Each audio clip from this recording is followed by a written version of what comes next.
and where you're joining from today. Thank you for joining our weekly podcast discussion for our podcast called Transformation Ground Control. My name is Eric Kimberling. I'm the CEO of Third Stage Consulting. We're an independent consulting firm that helps clients through their digital transformation journeys, and we help them through all aspects of their digital transformation and ERP projects. And today's podcast discussion is going to be top organizational change strategies for 2024. I'm excited to really dive into more of a hands-on discussion than we typically have in these weekly live discussions. We're going to talk about change management and change management methodologies and strategies that'll help you through your ERP or digital transformation initiatives here in 2024. We're actually going to take a lot of audience questions today too. So if you've got topics you'd like to discuss along the lines of change management or comments you'd like to contribute to the conversation, I'd love to hear from you here today. I'll be checking the chat as we go through the conversation. Wherever you're watching here today, whether it's LinkedIn, YouTube, Facebook, or Twitter, I encourage you to drop in the chat any questions you have, and I'll get to those questions as we go through the conversation here today. And speaking of the chat, if you don't mind, just drop in the chat where in the world you're joining from today. What city and country are you joining from? That's always interesting to see where the global community is joining for us here today. So I'd love to hear from you. Just drop in the chat if you don't mind what city and country you're here from today. This live discussion that you're part of here today will become part of next week's Transformation Ground Control episode, which will feature this interview or this discussion as well as other content that we'll add to it once we edit it and add more stuff to it. So thanks for being here for part of it here today, or for this part of it here today. And you can watch past episodes of that podcast by going to transformationgroundcontrol.com.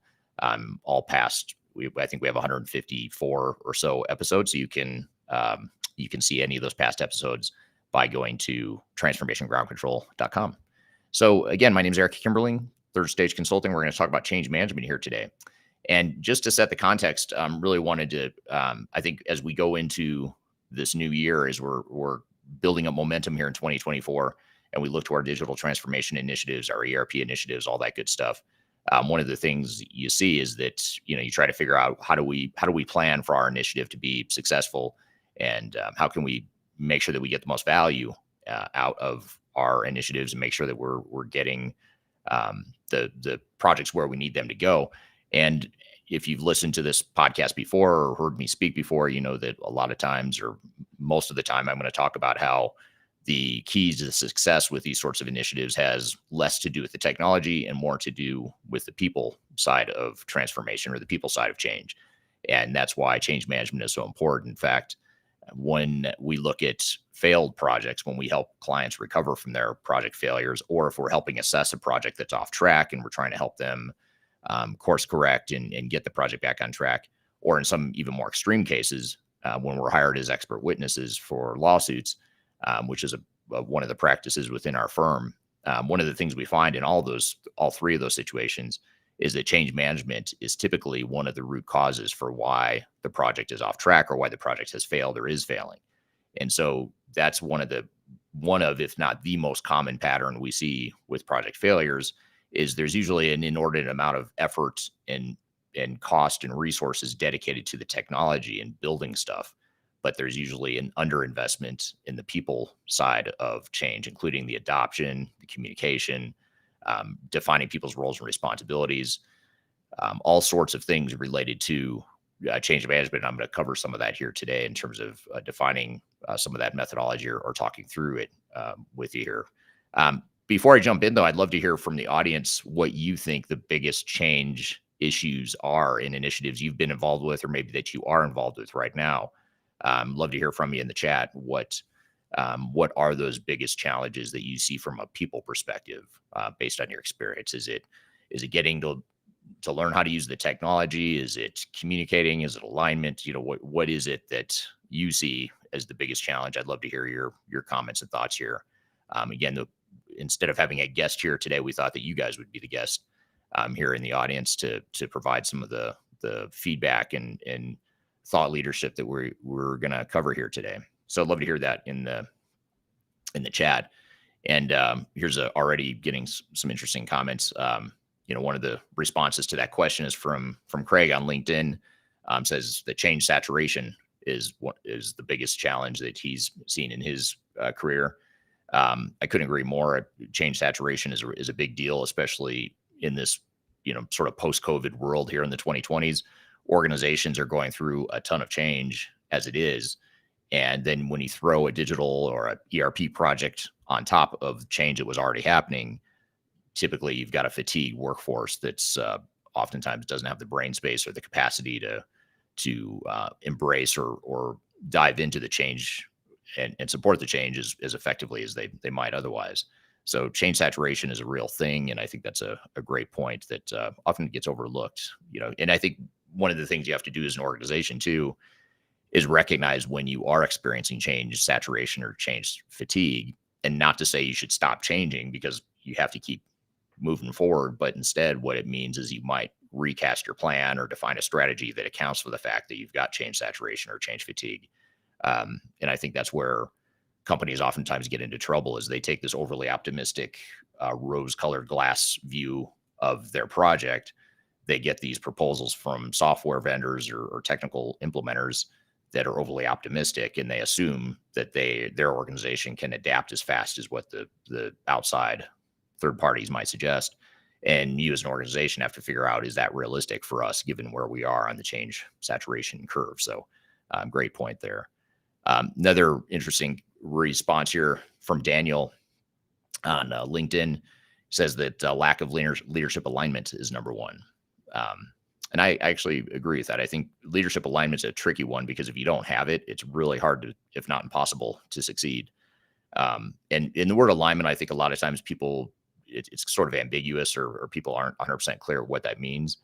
But when we talk about leadership alignment, what we mean is the leadership team on the same page in terms of having a clear understanding of not only where the organization is headed, but how this digital or ERP initiative is going to support that direction. And that connection of the dots, or that connecting the dots, is oftentimes where leadership teams get misaligned, because they might, even if they have a clear vision of where the organization is headed, what often ends up happening is they don't agree on or have a realistic understanding of what it's going to take from a digital transformation or ERP software perspective to support those change initiatives or those goals. And oftentimes, even worse, leadership teams don't see how, or they don't connect the dots themselves between the digital transformation project and the overall goals and objectives. And when you have that sort of leadership misalignment or disconnect, what ends up happening is the rest of the organization who's responsible for executing on the digital transformation oftentimes ends up totally misaligned. So they don't have a clear sense of how to support the project or how to execute the project in a way that supports the bigger picture goals and objectives of the organization. So that's why taking the time to make sure that your leadership team is on the same page with not only where you're headed as an organization, which most of the time when we work with clients, the leadership team has a good understanding and pretty strong alignment around the general direction of the company. But where the breakdown happens is when you start to introduce a new ERP system, you get into the mindset of, well, that's different. That's a technology initiative. That's not necessarily related to our strategic goals and objectives. Or if they do have a clear understanding of how the digital or ERP project can support those goals and objectives, the details of how that digital transformation project will support it oftentimes gets lost. And I'll give you an example. A lot of times when we go into new clients, speaking of this whole leadership alignment topic, when we go into new clients, what ends up happening a lot is they'll have a clear vision on the surface of the executives. That is, the executives will have a clear vision on the surface of what it is they want to accomplish with the digital transformation. So it might be something like, we want to have a single operating model. We want to consolidate our operations, standardize our operations, act like one company. We've gone out and acquired a bunch of companies over the years, and we're acting like a bunch of siloed organizations. We want to start acting like one organization. And that's a very clear vision at a high level. But when it comes to executing on a digital transformation, you have to make sure that the digital transformation supports that and is aligned with that goal.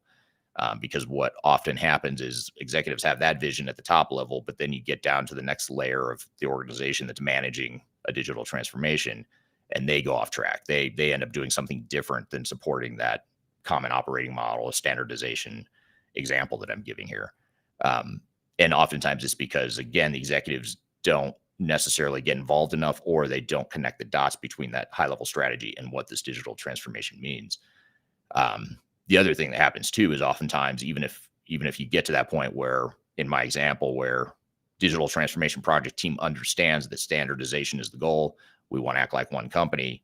The pushback from the rest of the organization oftentimes overrides that, and you end up sort of veering off track if you don't keep that executive involvement and sort of oversight on the project. So, great point, Daniel, on the lack of leadership alignment. That's a really important one that oftentimes gets overlooked, and oftentimes too, a lot of the other change management issues that you experience in a project can actually be traced back to that root cause, which is your organization's not aligned. It's creating all these other symptoms that you're trying to attack from a change management perspective. But if you don't get to that root cause of lack of leadership alignment, that's a real problem.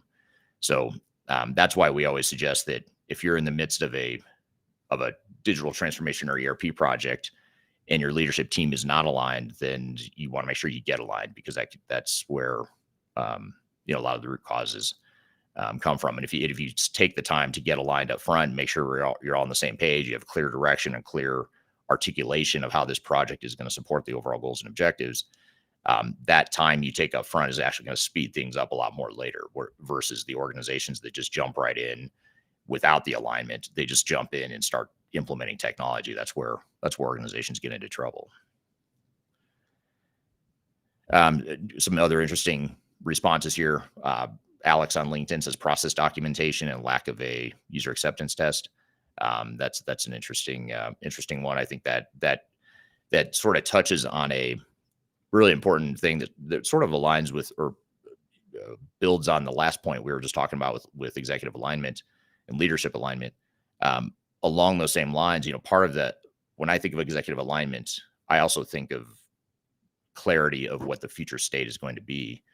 And that ties into process documentation. So not that the executive team necessarily needs to be building out process documentation and conducting user acceptance testing, but what they do need to do is have at least some strong involvement in helping define, or at least approving, what that future state operational model is going to look like in those future state business processes. And once you have that clarity of vision, obviously you need to document it too, so that you have a blueprint to build the new technology on. What ends up, one of the unhealthy dynamics of digital transformations and ERP projects in general, is that you get software vendors that say, don't worry about your process documentation. We'll do that for you, because our software will sort of determine how your processes are going to operate in that future state. And if you think about business processes as sort of a hierarchy, you've got the high level macro processes all the way down to, on the other extreme, all the way down to the granular detail of what buttons you push, what menu options you choose, what fields you enter, all that stuff. Those are two extremes. And the technology is going to help you define that bottom level extreme, the details of how a button gets pushed, what fields you fill out, all that stuff. But there's a million different ways to configure software to conduct even the simplest business processes. So if you don't have that clarity of vision of what you want your business processes to look like at those higher levels, then you end up shooting in the dark and deferring to the software to a fault, to where you aren't able to make decisions of what you want your business processes to look like. And so you end up defaulting to whatever standard configuration the software vendor is used to, or whatever may or may not work for your organization. But that's one of the tricky things, is you want to make sure you have that clearly defined business processes as a sort of a blueprint to how you're going to deploy and configure technology, and ultimately how you're going to test it as well. And that should all tie back to your business processes, which should then, the business processes should also tie back to your executive leadership and your executive direction and goals and objectives as an organization. So great point there. Interesting comment here from Alog on YouTube. Says that worries about the future are the number one concern from a people perspective. And I'd be curious to hear more about what you mean by that. But I think what you mean is that people within the organization worry about the future and what's going to happen in the organization, what's going to happen to their job, the sort of fears of the unknown. And what happens a lot too is organizations at the beginning of a project see that the employee base and the workforce is pretty excited about the idea of going through a digital transformation or new ERP system, especially if you're using really old systems that are broken and inefficient, hard to use, all that stuff. And you're talking about moving to a modern cloud-based technology with a real sexy user interface, all that stuff. People can get excited about that. You want to build on that momentum and obviously enable that excitement. But what ends up happening inevitably is you start to hit a bunch of headwinds organizationally when you actually get into the implementation. Because now it's not just a vision of excitement and what could be. Now it's getting into the details of how your job is going to change and how you're going to be threatened in a lot of ways, especially when you look at some of these new technologies like artificial intelligence and robotic process automation and things that disrupt people's jobs and materially change their jobs, even if it's for the better for the organization and even better for that person individually. Longer term, short term, is going to create challenges and headwinds, and people do worry. And in general, even the most well-intentioned people within an organization are going to resist change because they either don't understand the future. And that's usually the biggest thing, by the way, with organizations, is they don't clearly define for the organization and the people in the organization what their future state is. They'll talk about technology all day, but they won't talk about what, or articulate for the organization what those people are going to be doing, how their job's going to look. They talk about all these great things like saving time and money, saving, automating processes.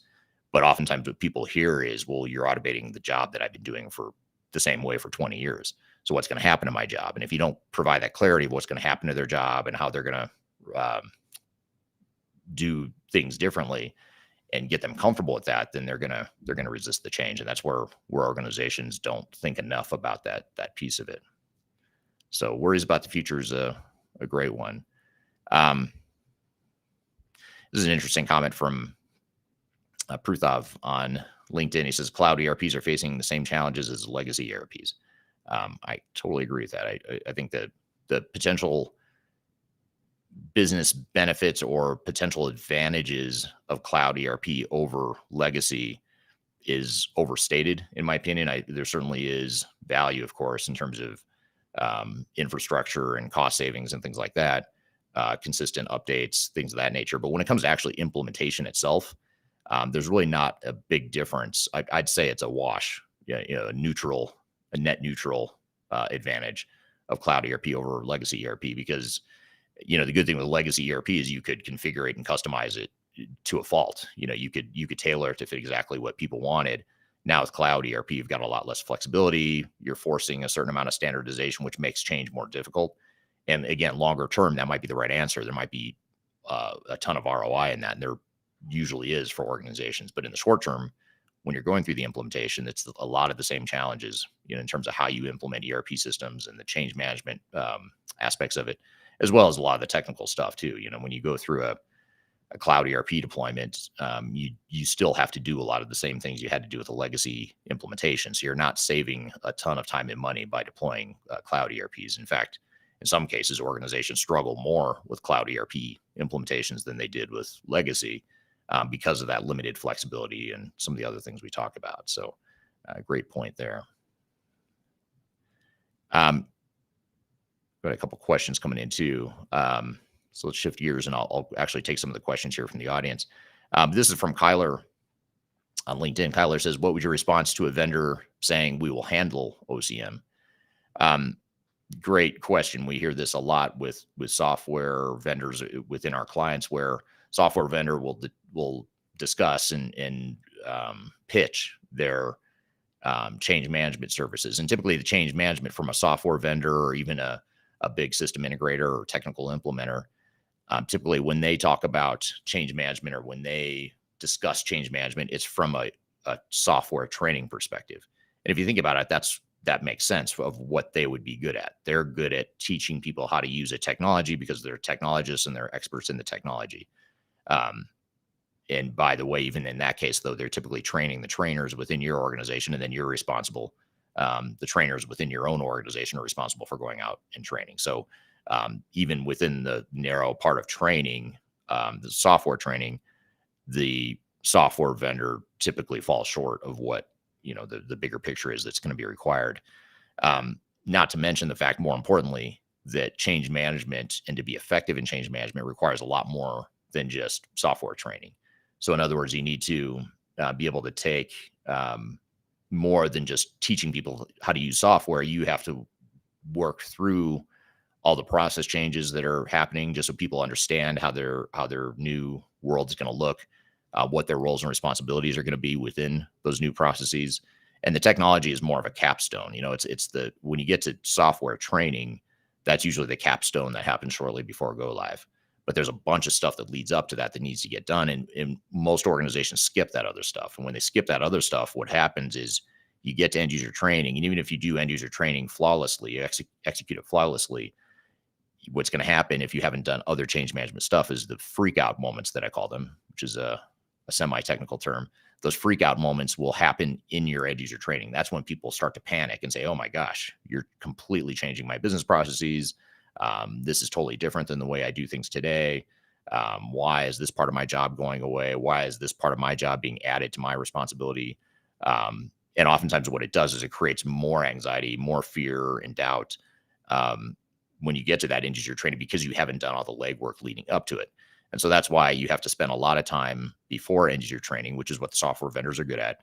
Someone, which is usually not your software vendor, has to do all that other stuff foundationally to get people ready for the end user training, so that the end user training becomes sort of a non-event. It's more of a formality of, I already understand my process. I already understand my roles and responsibilities.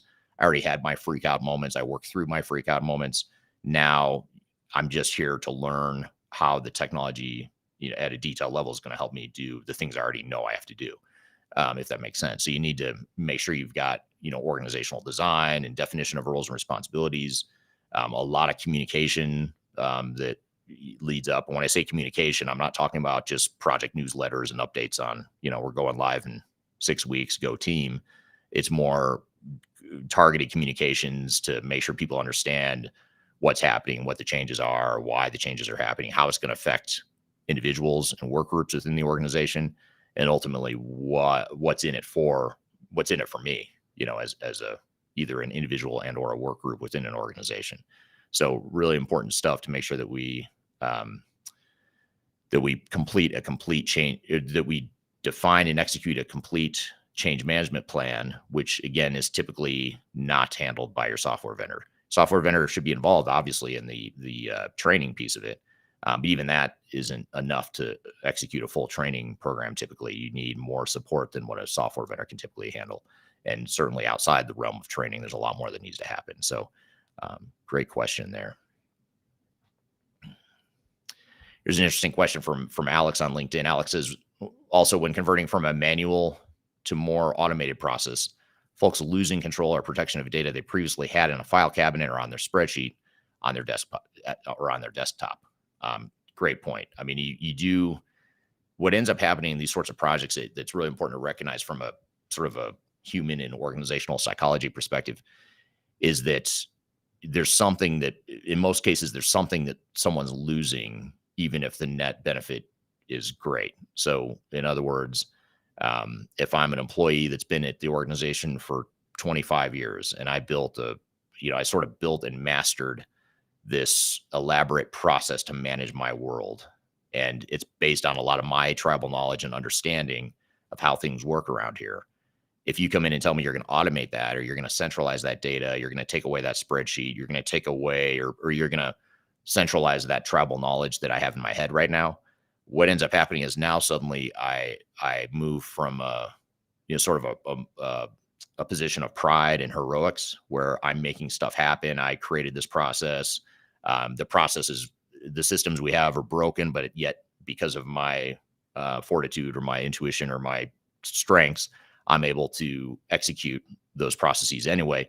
Now the sense of heroics and that the pride that people have is suddenly at risk, because now where am I going to take pride, and how am I going to be valued by the organization if you're not so dependent on my tribal knowledge, or you're not so dependent on my spreadsheet that I created and mastered and fine-tuned over 25 years. So those are the types of things you have to think about. Is it's not that in the case of me as an example, it's not that I want to sabotage the organization or that I don't want to be a team player, I don't want to support the organization. That's usually not it. It's usually because I worry that what you're doing is you're taking away the things that I'm good at. So that's something that's really important to keep in mind as well.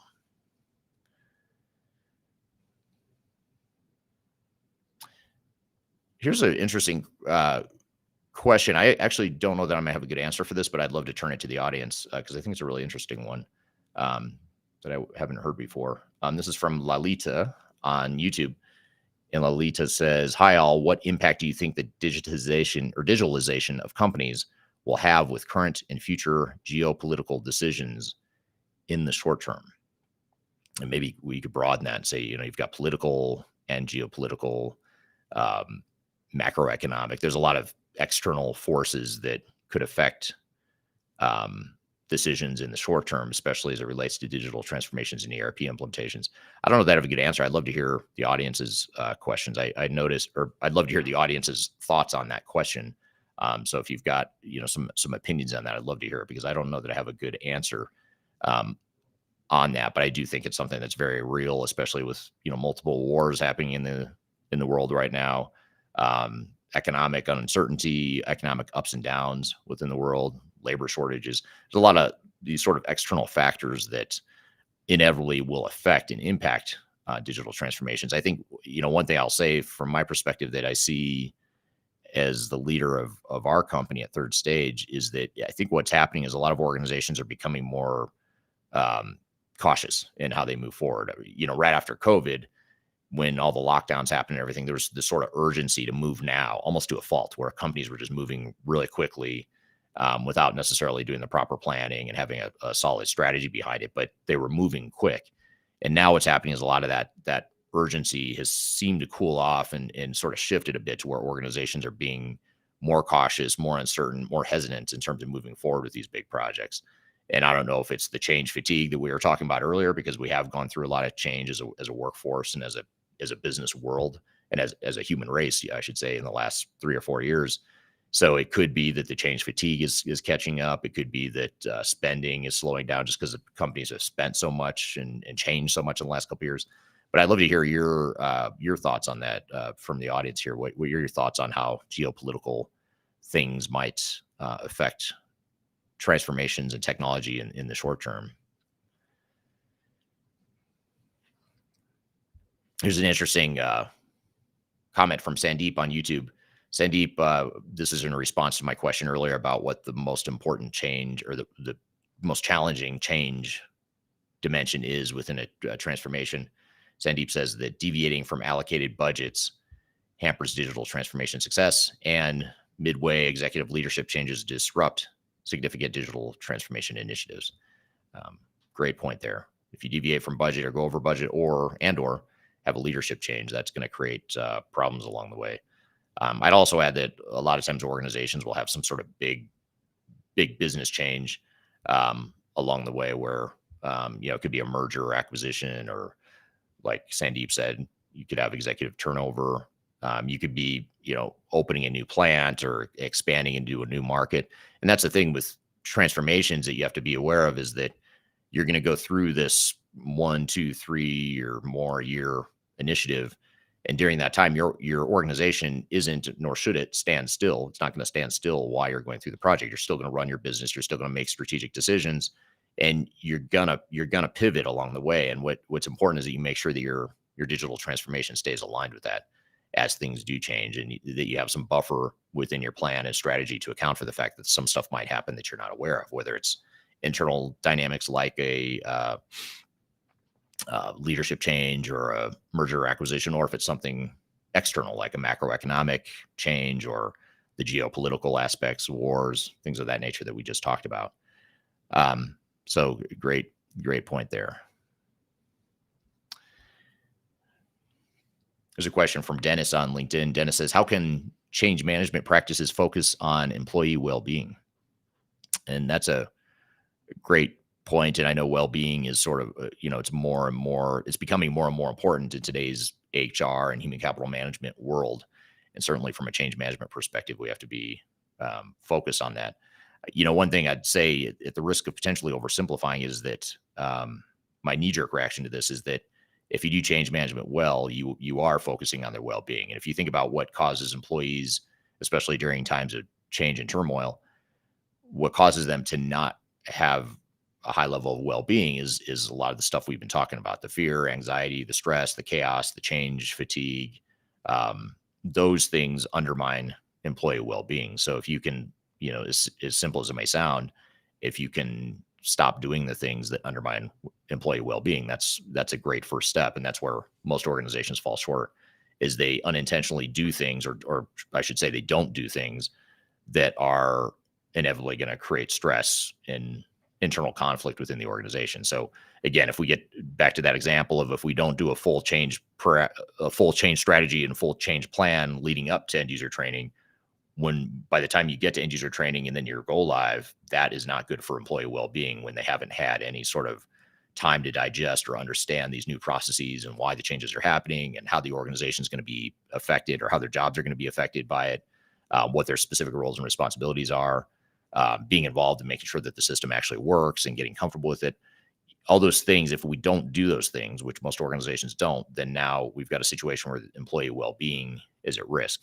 So I think the biggest thing you can do is just make sure you do the things you need to do to have an effective change strategy. It's not going to make things, it's not going to be the optimal highest peak of well-being because you're going through change and it's going to be difficult for people no matter what. But what you can do is be realistic, first of all, to understand that you're not going to reach that state of utopia anytime soon, right after go live. It's going to be somewhat stressful, somewhat chaotic, somewhat uncertain, but you want to minimize that as much as you can. And the way you do that is through effective change management. So great question there, or great question there, Dennis. And one thing I want to share with you too, I'm actually going to share a quick slide real quick, just as a visual here. This is from a change management presentation that our team and I will often give during different client situations. And one thing that is interesting and fascinating to me that I've really become somewhat obsessed with over recent years of having done change management for so long is that a lot of times when we think of change resistance, people think of sort of that intentional resistance. They think of they're looking for that person that wants to sabotage the project, or that's shaking their head and saying, no, I'm not going to do it. I don't want to learn these new processes. I don't want to support the change. I don't want to get involved, that sort of thing. And the interesting part of change management, the tricky part of change management, and the misleading part of change management is that most people are not like that. I'd say within most organizations, 95% or more are not like that. They're not trying to sabotage the project. They're not openly against the project.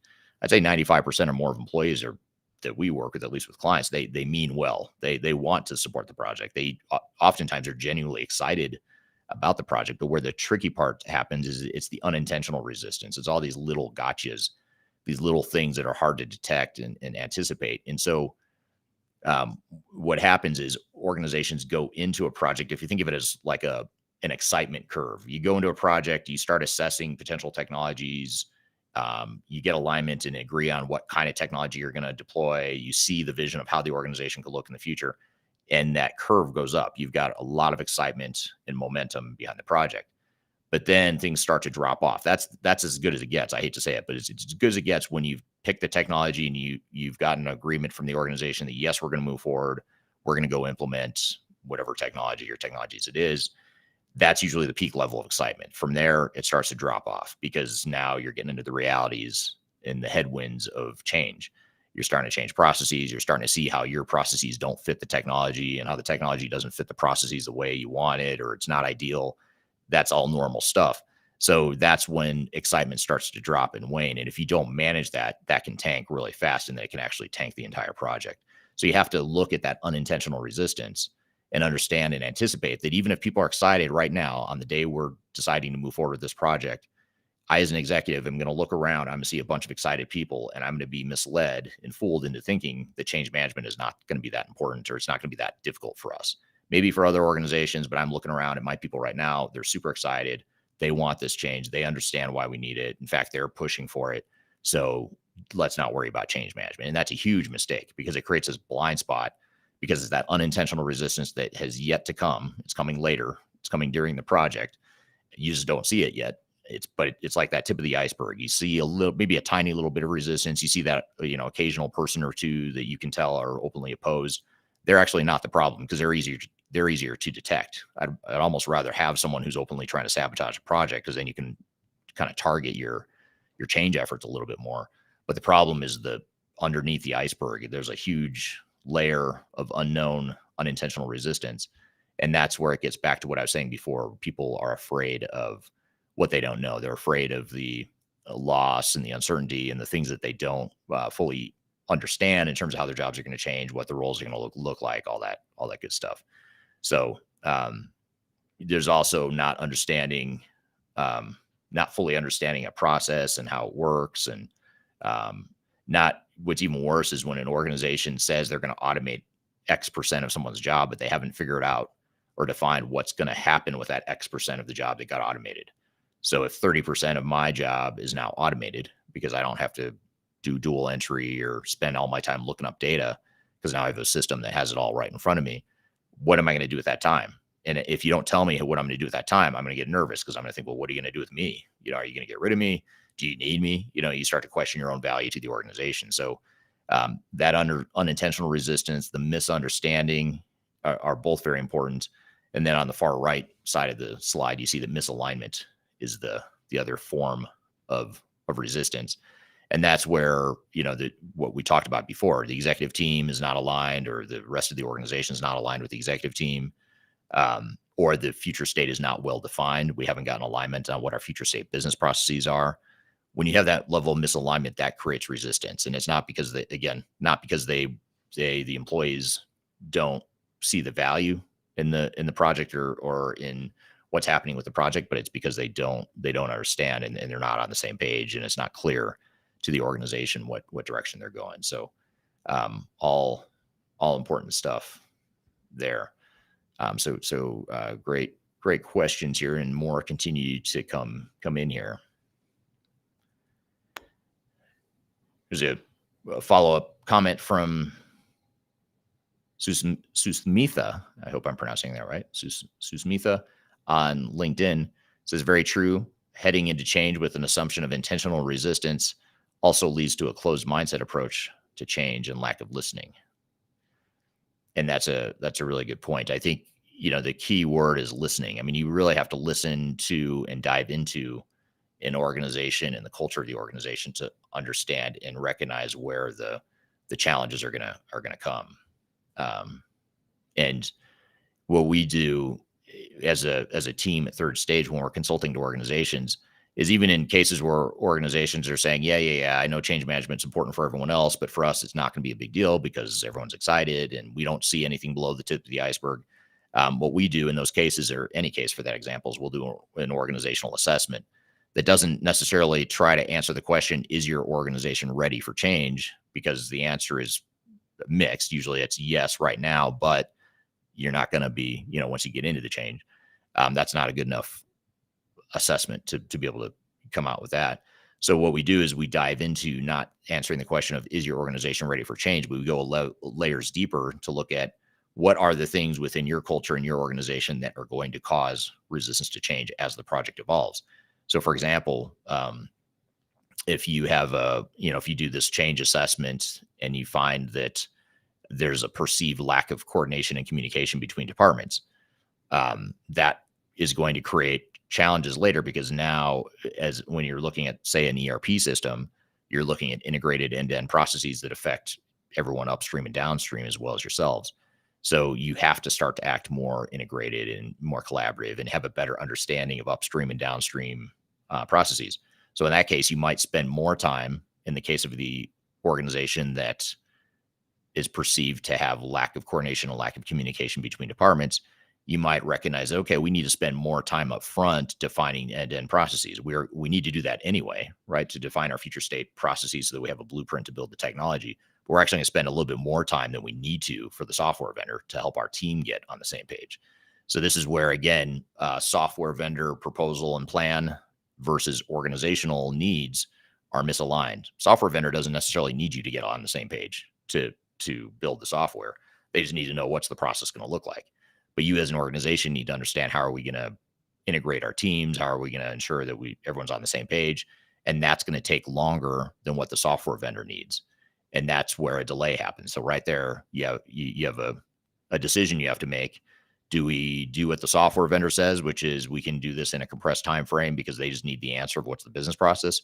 Or do we do it the way that's going to take longer, but do we do it the way that helps us as an organization ensure that we address that fact that there's a lack of coordination and communication between departments, And by taking a little bit longer on our business process work up front, even though the software vendor didn't need us to, we took a little bit longer, but we're addressing a change management problem and challenge.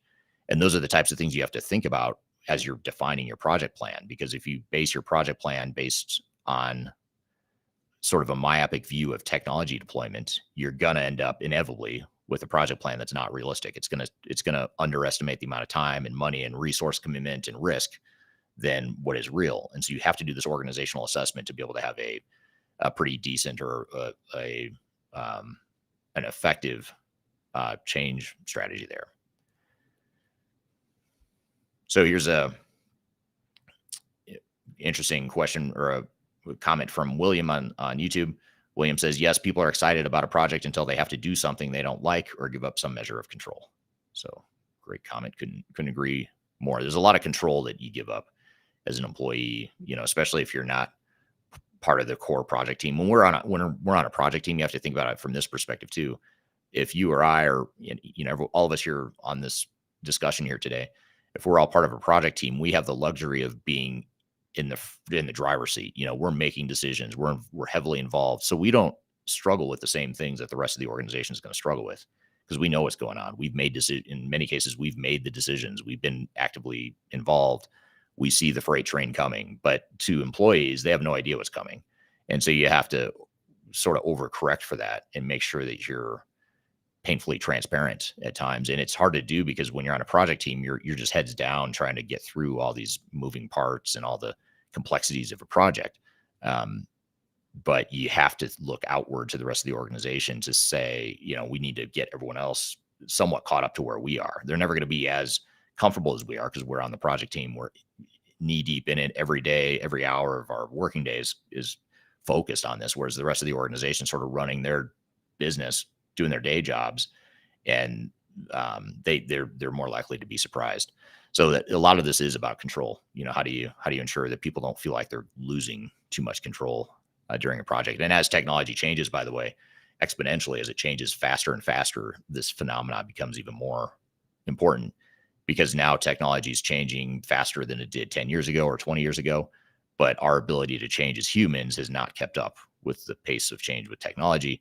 And so we have to recognize that, know that, our organization, especially if we're a mature, well-established organization, a big, complex organization, we are just not going to be able to move as fast. We're going to try, we're going to change. It's just going to take us longer than the technology is going to change. So that's an important point. I want to come back to the organizational readiness piece and how to anticipate proactively what the potential resistance might be. One of the things we do as I started to go down this path, but I didn't really finish the thought because I got hung up on an example. But, we look within an organization, when we do an organizational assessment, we're looking for the dimensions of a culture or an organization that are likely to create resistance to change later.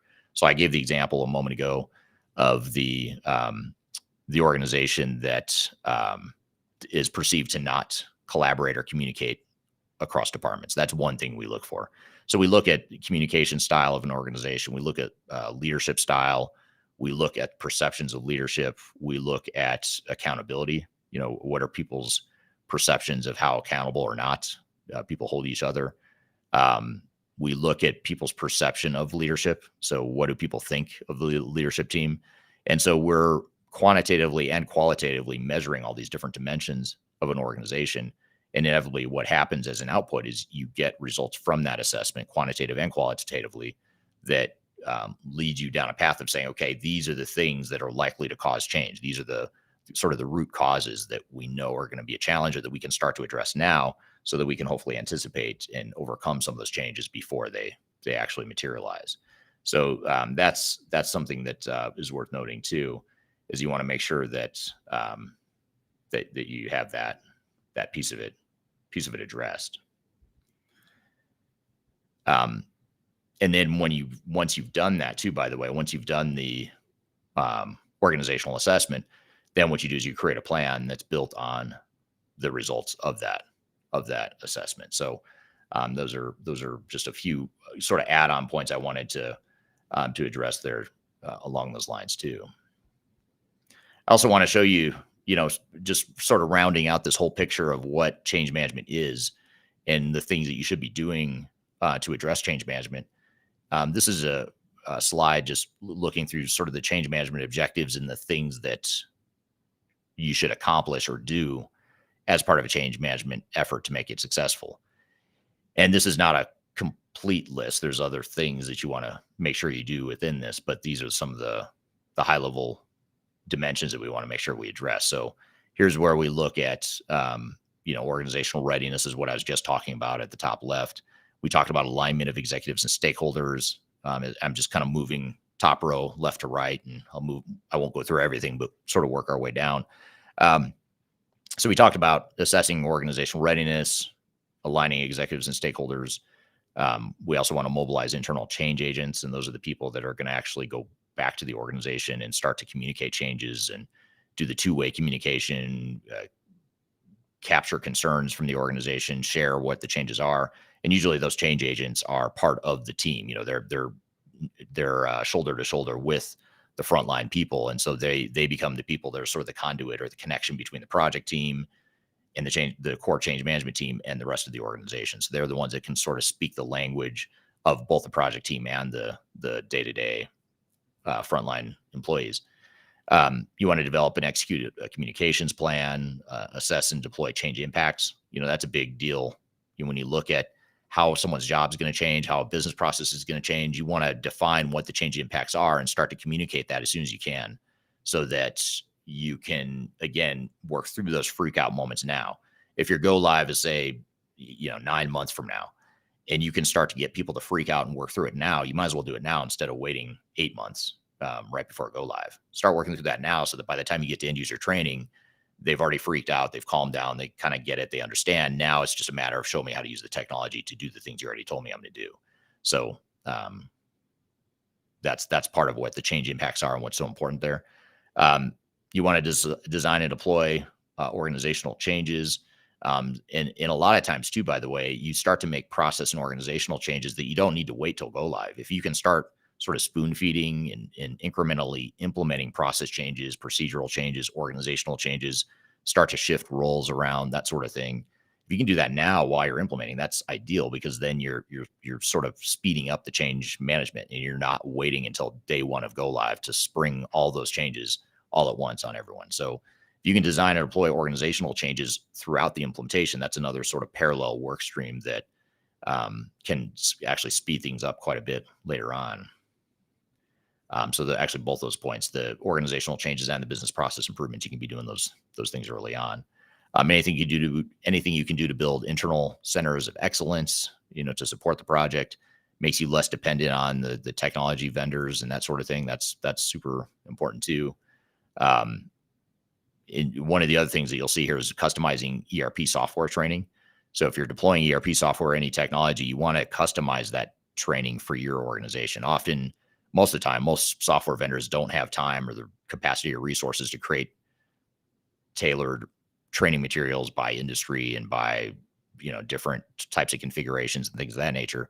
So it's incumbent on you, the project team, to customize that training. And typically that is not included in a software vendor's proposal. Usually they're going to say, okay, we've got our boilerplate training materials. We're going to come train your team.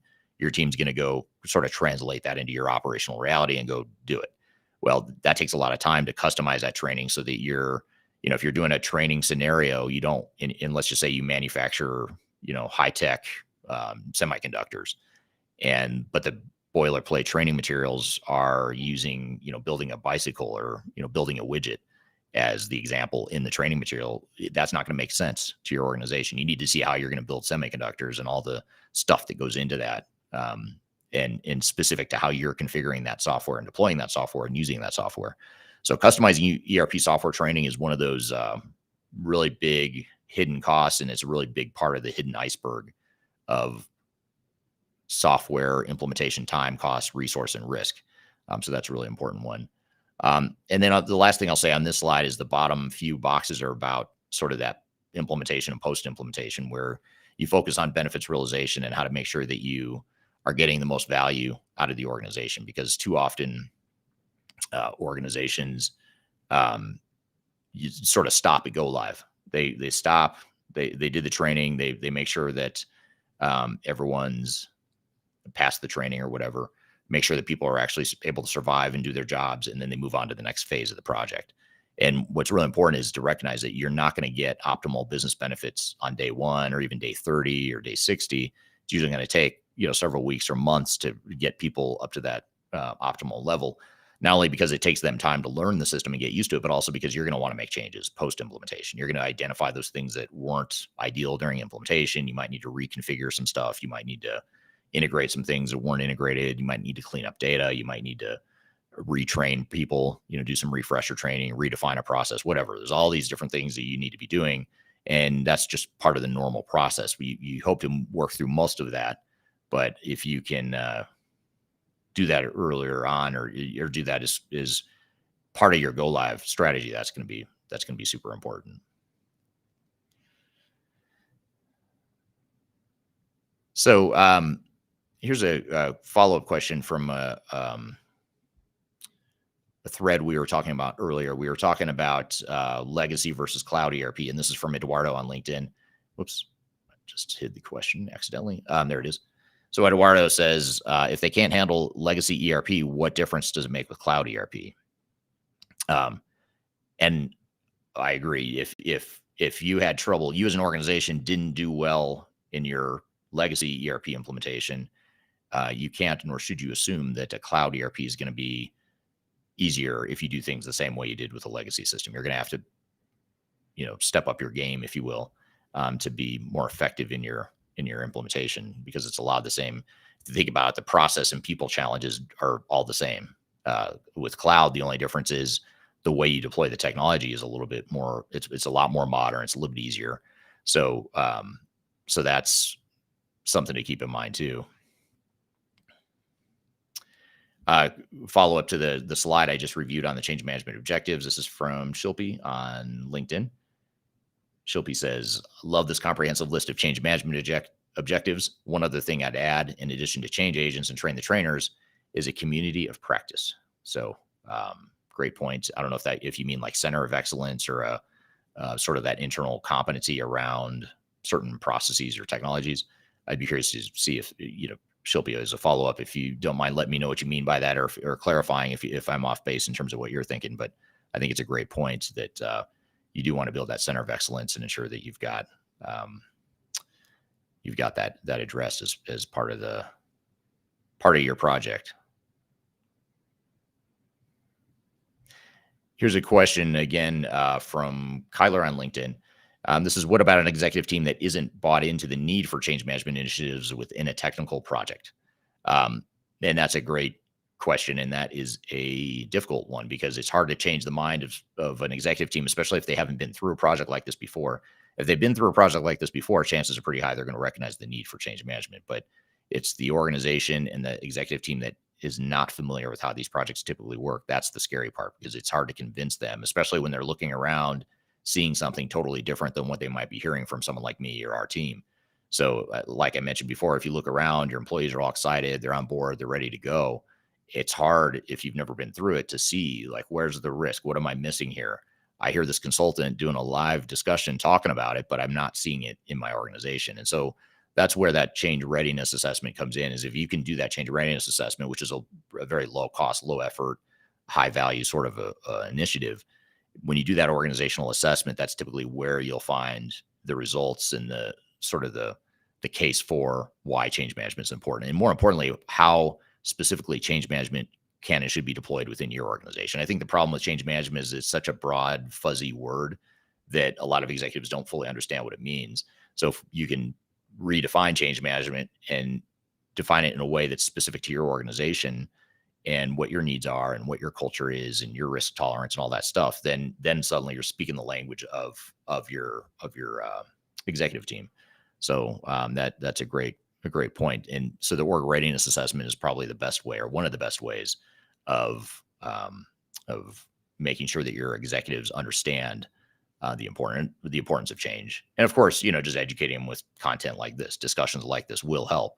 But if they're not listening to this sort of content, to the podcast like this, or looking at our YouTube channels or my YouTube channel, or any of the other content we put out there, then you're not gonna necessarily get their buy-in. Yeah, here's a Shilpi's follow-up was an extension of the center of excellence, was her sort of clarification of what she meant by, I forgot what the word was she used. It was a knowledge center, I think, is what the word was. But I think or a community of practice is the word she used originally. And it sounds like she's talking about an extension of the center of excellence. So, yeah, I think whether you call it center of excellence or community of practice or whatever, I think the important thing from the perspective of planning for this is to make sure that you are focused on building internal competencies. That's really what we're talking about here, is how to build those internal competencies. So great comments and great questions. Well, I want to thank you. We're out of time here. This is a great discussion and a really interesting topic for me and hopefully for you too. This discussion will become part of our weekly Transformation Ground Control podcast, which will get released next week. And you can find that podcast at transformationgroundcontrol.com. We take these live discussions, we edit them, we polish them up, we add other content to it, and we create a full episode of that podcast. So you can go view that at transformationgroundcontrol.com. You can, at that website, you can see where to listen and watch, including YouTube, LinkedIn, podcast, audio platforms throughout the world, all that stuff. So thanks for being part of today's show. Really appreciate it. If you'd like to learn more about change management, I also encourage you to check out our website, which is thirdstage-consulting.com.